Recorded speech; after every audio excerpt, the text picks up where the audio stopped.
ममता के अनमोल खजाना कबो न दिल से तेजा धड़केला हरदम बेटा खाती माई के करे जा कहकेला हरदम बेटा खाती माई के करे जा। हे भैया, आज हम जवन सुनावत आनी अपने माई से सुनले बानी कि माई के ममता का होला और बेटा के दिल का होला। सुनी ध्यान से सुनला भाई एगो बेटा के कहानी। मनमोहनी के जाल में पड़े आलस कैले नादानी। जब उ कोठा के लड़की से उ लड़का के प्यार हो गई त उ लड़की उ लड़का से का शर्त रखला। सुनी हमसे कितना प्यार करेला साबित करके दिखावा। काट करे जा माई के हमरा खाती ले आवा। लड़का कहला बस इतना छोटा सा बात। प्रिया जाल में पड़ के तब उ घर में कमीना आइल। काहे मुँह झुराइल तोहर होखबा लाल भुखाइल। उ माई के ममता ते देखी। उ माई थाली में खाना परोस के ओ लड़का के इंतजार में बैठल बाड़ी और कहली का इने ओने के घूमल छोड़ा अपन देह सहेजा।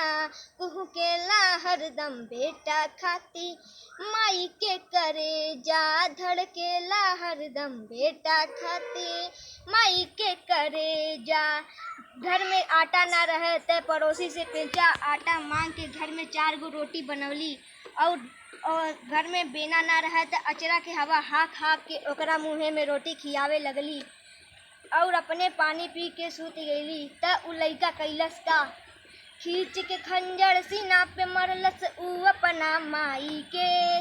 काढ़ करे जा लेके चलल ना आइल दर्द कसाई के।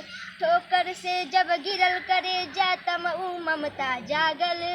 हे बचवा कहीं पैर में तुम्हारा चोट तना ही लागल।